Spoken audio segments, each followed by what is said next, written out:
இயேசு கிறிஸ்துவை பற்றிய சுவிசேஷத்தினால் தேவன் உங்கள் இருதயத்தில் ஒரு நிச்சயத்தை, ஸ்திரத்தன்மை உண்டாக்குகிறார். போட்டிகள் வரலாம், போராட்டங்கள் வரலாம், பொறாமைகள் எழும்பலாம், உங்கள் வாழ்க்கையை நசுக்கும்படிக்கு, உங்கள் உள்ளத்தை கலக்கமடைய செய்யும்படிக்கு காரியங்கள் வரலாம். நீங்கள் மன பதட்டத்திலேயே அலைய வேண்டும் என்று சொல்லி சில நேரத்தில் பிரச்சனைகள் வெகுண்டு எழும்பலாம். இயேசு கிறிஸ்துவை பற்றிய சுவிசேஷம் உங்கள் உள்ளத்தை ஸ்திரப்படுத்தும். தேவன் தம்முடைய பரிசுத்த ஆவியினால் அந்த சுவிசேஷத்தின் மூலமாய் உங்களை ஸ்திரப்படுத்துவார். அல்லேலூயா. அதைத்தான் இந்த நாளில் நான் சொல்ல விரும்புகிறேன்.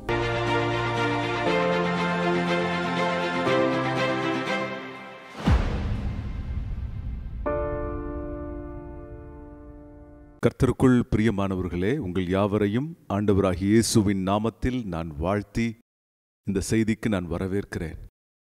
கர்த்தருடைய கரம் குறுகாமலும் அவருடைய கரம் நம்மை காக்கிறபடினாலும் நாம் பிழைக்கிறோம், செழிக்கிறோம். ஒவ்வொரு நாளும் கர்த்தர் நம்மை அப்படியே பிழைத்து செழித்தோங்க ஸ்திரப்பட்டிருக்க விரும்புகிறார். ஆமென். இந்த போராட்டம் நிறைந்த உலகத்திலே, இந்த சவால்கள் நிறைந்த உலகத்திலே நம்முடைய வாழ்க்கையை ஸ்திரமாக வைத்திருப்பது, ஸ்டேபிளாக வைத்திருப்பது மிகவும் அவசியமாக இருக்கிறது. இன்றைக்கு அநேக வியாதிகளுக்கு, பிரச்சனைகளுக்கு, போராட்டங்களுக்கு காரணமாக எது இருக்கிறது என்றால் மனதில் ஏற்படுகிற ஸ்ட்ரெஸ் என்று மருத்துவர்களும் ஆராய்ச்சியாளர்களும் சொல்லுகிறார்கள். நாம் நிச்சயமாக மன உறுதியோடு, மன தெளிவோடு இருக்க தேவன் விரும்புகிறார். நாம் பயப்படுகிறதற்கு பயத்தின் ஆவியை பெறவில்லை, மாறாக அன்பும் பலமும் தெளிந்த புத்தியின் ஆவியை தேவனிடத்திலிருந்து பெற்றிருக்கிறோம் என்று வேதம் சொல்கிறது. அன்பானவர்களே, நீங்கள் இயேசுவை ஏற்றுக்கொள்ளும் பொழுது, இயேசுவை உங்களுடைய ஆண்டவராக, மீட்பராக, இரட்சகராக, தெய்வமாக ஏற்றுக்கொள்ளும் பொழுது உங்களுக்குள் தெளிந்த புத்தியின் ஆவி உண்டாகிறது என்று வேதம் சொல்கிறது. உங்களுக்குள் தெளிந்த புத்தியின் ஆவி இருக்கிறது. நீங்கள் குழப்பத்தில் நடக்க வேண்டிய அவசியமில்லை, மனப்பதட்டத்தில் நடக்க வேண்டிய அவசியமில்லை, எதிர்காலத்தை குறித்த அச்சத்தில் நடக்க வேண்டிய அவசியமில்லை. மாறாக நீங்கள் நம்பிக்கையோடு நடக்க தேவன் உங்களை அழைக்கிறார். ஸ்திரமாய் நடக்க தேவன் உங்களை அழைக்கிறார். நம்பிக்கையோடு, ஸ்திரத்தோடு, பலத்தோடு, ஜெயத்தோடு நடக்க அழைக்கிறார். உலகத்திலே பிரச்சனைகள் வரலாம், போராட்டங்கள் வரலாம், போட்டிகள், பொறாமைகளை நீங்கள் சந்திக்கலாம். அவைகளை எல்லாம் தாண்டி முன்னேறும்படிக்கு ஆண்டவர் உங்களுக்கு நிச்சயமாக துணை செய்வார். அவர் உங்களை தம்முடைய மார்போடு அணைக்கிறவர். உங்களை அவர் தம்முடைய அன்பினால் நடத்துகிறவர். வேதம் இவ்வாறாக ஒரு அருமையான வசனத்தை சொல்லுகிறது. அதை உங்களுக்காக நான் வாசிக்க விரும்புகிறேன். ஏசாயா தீர்க்கதரிசியின் புஸ்தகம் 55ஆம் அதிகாரம் 7ஆம் வசனம். துன்மார்க்கன் தன் வழியையும் அக்கிரமக்காரன் தன் நினைவுகளையும் விட்டு கர்த்தரிடத்தில் திரும்பக் கடவன், அவர் அவன் மேல் மனதுருகுவார். நம்முடைய தேவனிடத்திற்கே திரும்பக் கடவன், அவர் மன்னிக்கிறதற்கு தயை பெருத்திருக்கிறார்.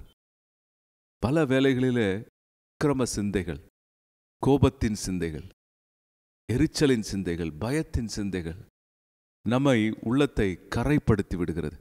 நம் உள்ளத்தில் உள்ள நிம்மதியை எடுத்து விடுகிறது.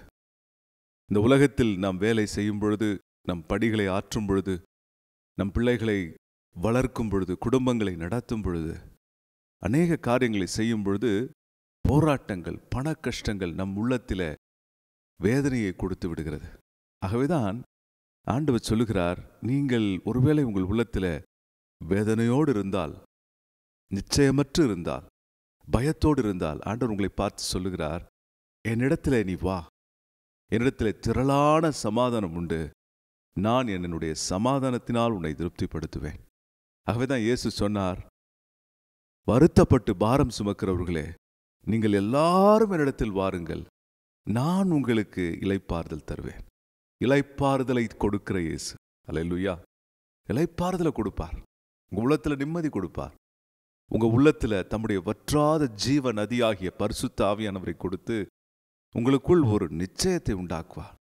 எதை குறித்தும் பயப்படாமல், கலங்காமல், அதைரியப்பட்டு போகாமல் நம்பிக்கையோடு நடக்க அவர் உங்களுக்கு உதவி செய்வார். ஆகவேதான் அப்போஸ்தலனாகிய பவுல் சொல்லுகிறார், இயேசுவை பற்றிய சுவிசேஷம் நம் உள்ளத்திலே மாபெரும் சிந்தையை உண்டாக்குறது, உயர்ந்த சிந்தையை, நம்பிக்கை தரும் நினைவுகளை உண்டாக்குகிறது என்று வேதம் சொல்லுகிறது. உங்களுக்கு நம்பிக்கை தருகிற நினைவுகளும் யோசனைகளும் உண்டாகும். அல்லேலூயா. பயத்தின் சிந்தைகள் அல்ல, கலக்கத்தின் சிந்தைகள் அல்ல. உங்கள் இருதயம் ஸ்திரப்படும். ஆமென். அதைத்தான் ஆண்டவர் விரும்புகிறார். அப்போஸ்தலனாகிய பவுல் ரோமருக்கு எழுதின நிருபம் 16ஆம் அதிகாரம் 26ஆம் வசனத்தில் இவ்வாறாக சொல்லுகிறார். இயேசு கிறிஸ்துவை குறித்த அந்த சுவிசேஷம் பல காலங்களாய் யுகாயுகமாய் மறைக்கப்பட்டிருந்த ஒரு நல்ல காரியம் என்று சொல்லுகிறார். அதை வாசிக்கிறேன் உங்கள் பிரயோஜனத்திற்காக. நீங்கள் அதை தயவாய் கேட்கும்படி கேட்கிறேன். ஆதி காலம் முதல் அடக்கமாயிருந்து இப்பொழுது தீர்க்கதரிசன ஆகமங்களினாலே அநாதி தேவனுடைய கட்டளையின்படி வெளியரங்கமாக்கப்பட்டதும் சகல ஜாதிகளும் விசுவாசத்திற்கு கீழ்ப்படியும்படிக்கு அவர்களுக்கு அறிவிக்கப்பட்டதுமாயிருக்கிற இரகசியத்தை வெளிப்படுத்துகிறதான இயேசு கிறிஸ்துவை பற்றிய பிரசங்கமாகிய என் சுவிசேஷத்தின்படியே உங்களை ஸ்திரப்படுத்த வல்லவராயிருக்கிற தேவனுக்கு மகிமை இயேசு கிறிஸ்துவின் மூலம் உண்டாவதாக அப்படின்னு சொல்றார். இதில் என்ன சொல்ல வர்றார்னா, இயேசு கிறிஸ்துவை பற்றிய சுவிசேஷத்தினால் தேவன் உங்கள் இருதயத்தில் ஒரு நிச்சயத்தை, ஸ்திரத்தன்மை உண்டாக்குகிறார். போட்டிகள் வரலாம், போராட்டங்கள் வரலாம், பொறாமைகள் எழும்பலாம், உங்கள் வாழ்க்கையை நசுக்கும்படிக்கு, உங்கள் உள்ளத்தை கலக்கமடைய செய்யும்படிக்கு காரியங்கள் வரலாம். நீங்கள் மனப்பதட்டத்திலேயே அலைய வேண்டும் என்று சொல்லி சில நேரத்தில் பிரச்சனைகள் வெகுண்டு எழும்பலாம். இயேசு கிறிஸ்துவை பற்றிய சுவிசேஷம் உங்கள் உள்ளத்தை ஸ்திரப்படுத்தும். தேவன் தம்முடைய பரிசுத்த ஆவியினால் அந்த சுவிசேஷத்தின் மூலமாய் உங்களை ஸ்திரப்படுத்துவார். அல்லேலூயா. அதைத்தான் இந்த நாளில் நான் சொல்ல விரும்புகிறேன். எப்பேற்பட்ட பிரச்சனைகளாக இருந்தாலும் பரவாயில்ல, உங்கள் உள்ளத்தில் ஒருவேளை நீங்கள் கவலையடைந்து, சோர்வடைந்து, பயமடைந்து, அப்படியே நிம்மதியில்லாமல் இருந்தாலும் பரவாயில்ல, நீங்கள் ஒரு க்ஷணம் உங்கள் இருதயத்தை இயேசு கிறிஸ்துவை பற்றிய சுவிசேஷத்திற்கு திருப்புங்கள். அதிகாலையிலே நீங்கள் திருப்ப வேண்டும் என்று நான் உங்களுக்கு ஆலோசனை சொல்லுகிறேன். ஒவ்வொரு நாளும் அன்பானவர்களே, நீங்கள் அந்த சுவிசேஷம் சொல்லுகிற காரியத்தை சிந்திக்க வேண்டும். அது என்ன சொல்லுகிறது அந்த சுவிசேஷம்? இயேசு உங்களுக்காக, எனக்காக, கடவுளின் மகனாக இந்த உலகத்திற்கு மனித அவதாரம் எடுத்து வந்தார். உங்களுக்காக, எனக்காக ஒரு பட்ட பகல் வேளையிலே சிலுவையிலே ஒரு கள்ளனைப் போல பரிகசிக்கப்பட்டு உங்கள் பாவங்களையும் உங்கள் வேதனைகளையும், என் பாவங்களையும் என் வேதனைகளையும் ஏற்றுக்கொண்டார். நாம் அடைய வேண்டிய தண்டனை தீர்ப்பை ஏற்றுக்கொண்டார். ஒவ்வொரு நாளும் அதை நினைக்கும் போது உங்கள் உள்ளத்துக்குள்ள ஒரு நம்பிக்கை உண்டாகும். என்ன நம்பிக்கைன்னா, இயேசு என்னை ஏற்றுக்கொண்டபடினாலே என் வாழ்க்கை தோற்று போவதில்லை.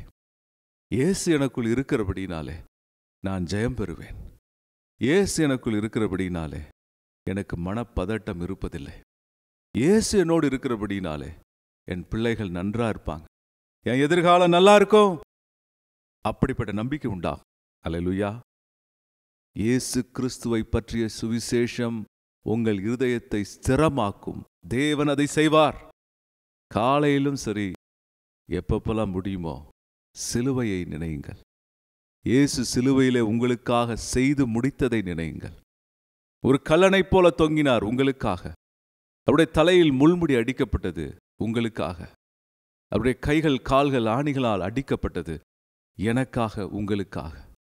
உடல் முழுவதும் சாட்டையினால் அடிக்கப்பட்டு கிழிக்கப்பட்டது. ஏனெனில் உங்கள் பாவத்தையும் என் பாவத்தையும், நம் பாவங்களை சுமந்து நம்மை பரிசுத்தமாக்கினார். இயேசுவின் பெயரை சொன்னாலே இனிமை சொட்ட வேண்டும். அல்லேலூயா.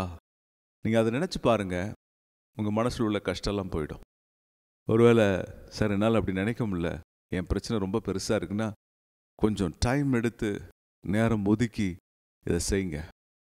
ஏன்னா இந்த உலகத்தில் எந்த கவுன்சிலர்கிட்ட போனாலும் சரி, திரும்ப திரும்ப அவங்க தான் சொல்லுவாங்க, உங்கள் மனசை குவைட்டாக வைங்க, பொறுமையாக இருங்கம்பாங்க. அது முடியாமல் தானே நீங்கள் கஷ்டப்படுறீங்க. அழகான தீர்வை தேவனே நமக்கு கொடுத்திருக்கிறார். உங்கள் இருதயத்தை ஸ்திரப்படுத்துகிற தேவன். உங்கள் இருதயத்தை பதட்டங்கள் நீங்கி பண்போடு வைக்க செய்கிற தேவன். உங்களை ஸ்திரப்படுத்துவார். யார்கிட்ட போனாலும் கிடைக்கிற ஆலோசனையை வேதமே ஆண்டவரே சொல்லுகிறார். அவருடைய வார்த்தை இன்றைக்கு நான் உங்களுக்கு சொல்லுகிறேன். உங்களுக்கு கிடைக்காத நிம்மதியை, ஸ்திரத்தன்மையை தேவன் உங்கள் இருதயத்தில் கொடுப்பார். அந்த சுவிசேஷத்தை நினைங்க, தினமும் நினைங்க. என் தேவைகளை நீர் சந்திப்பீர். உங்களுக்காக அவர் தரித்திரரானார்.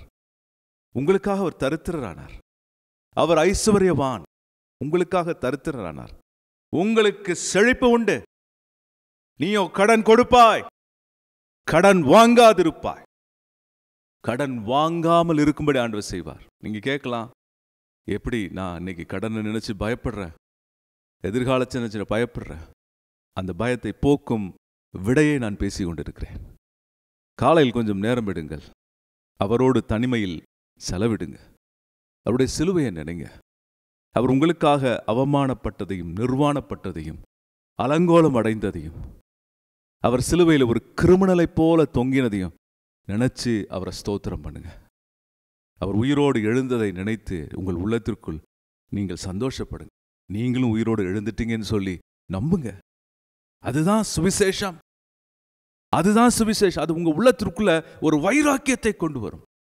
நான் இயேசுவின் மூலம் பிழைக்க முடியும் என்ற வைராக்கியம் உண்டாகும். பவுல் சொல்லுகிறார், இனி நான் அல்ல, கிறிஸ்துவே என்னில் ஜீவிக்கிறார். உங்களாலையும் சொல்ல முடியும். உங்களாலையும் சொல்ல முடியும். உங்களை சொல்ல வைப்பார். கிறிஸ்தவ வாழ்க்கை தோல்வியின் வாழ்க்கை அல்ல. கிறிஸ்தவ வாழ்க்கை வெற்றியின் வாழ்க்கை, நிச்சயம் நிறைந்த வாழ்க்கை. என் வாழ்க்கை என் தேவன் கையில் இருக்கிறது, அவர் என்னை நிச்சயம் நடத்துவார் என்ற நிச்சயம் நிறைந்த வாழ்க்கை. அல்லேலூயா. ஸ்திரப்படுத்துகிற தேவன் உங்க மனசை ஸ்திரப்படுத்துவார். எப்படி? இயேசு கிறிஸ்துவின் சுவிசேஷம் மூலமாய். ரொம்ப சிம்பிளா ஆண்டவர் சொன்னதை நம்ம காம்ப்ளிகேட் பண்ணவே வேண்டாம். தினமும் அவரை நம்புவோம், அவர் பட்ட பாடுகளை நினைப்போம், அவரோடு உயிர்த்தெழுந்ததை இல்லை நாம் இணைந்து கொள்வோம், அதுக்காய் ஸ்தோத்திரம் பண்ணுவோம். பெரிய காரியங்களை பார்ப்பீங்க.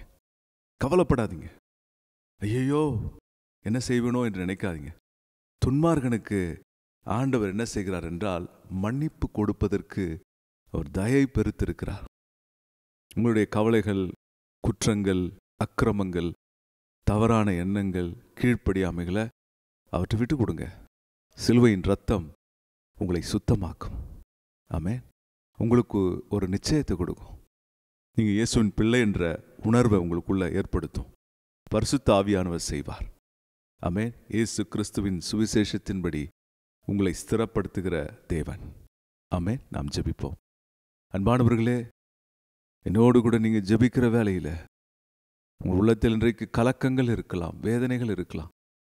ஆனால் நீங்கள் இயேசுவின் பாடுகளையும் உயிர்த்தெழுதலையும் நினைக்கும் பொழுது அனுதினமும் உங்களுக்கு மகிழ்ச்சி உண்டாகும், அனுதினமும் நம்பிக்கை உண்டாகும்.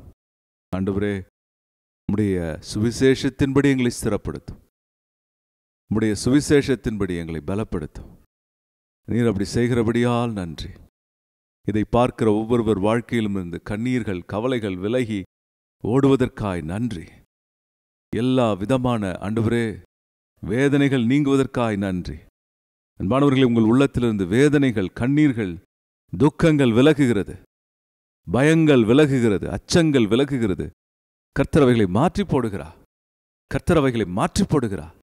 அவருக்கு உங்கள் இருதயத்தை அர்ப்பணியுங்கள். அவரை நேசிக்க தீர்மானமிடுங்கள். கர்த்தர் உங்களை ஆசீர்வதிக்கப் போகிறார். இயேசு உங்களுக்குள் வருகிறார், உங்களோடு பேசுகிறார். he will reveal himself more to you. உங்களுக்கு அவர் இன்னும் வெளிப்படுத்துவார், உங்களுக்கு அவர் தென்படுவார். இயேசுவே, நீர் அப்படி செய்வதற்காய் ஸ்தோத்திரம், கோடி ஸ்தோத்திரம். இயேசுவின் நாமத்தில் ஜெபிக்கிறோம் பிதாவே, ஆமென். அன்பானவர்களே, நான் சொன்ன இந்த வசனத்தின்படி இயேசு கிறிஸ்துவை பற்றிய பிரசங்கமாகிய என் சுவிசேஷத்தின்படி உங்களை ஸ்திரப்படுத்த வல்லவராகிய தேவன். சுவிசேஷம் உங்களை ஸ்திரப்படுத்தும். நீங்கள் இதை நினைக்கும் போது இயேசு உங்கள் பக்கத்தில் இருக்கிற மாதிரியும், உங்கள் கூட இருக்கிற மாதிரியும், உங்களுக்குள்ளே இருந்து செயல்படுற மாதிரியும் நிச்சயமாக உணர்வீங்க. பரிசுத்த ஆவியானவர் அதை செய்வார். ஆமென். நீங்கள் தனிமையில் நடப்பதில்லை, தைரியமாக ஸ்திரப்பட்டு ஜெயமாக நடப்பீர்கள். கர்த்தர் உங்களை ஆசீர்வதிப்பார். ஆமென்.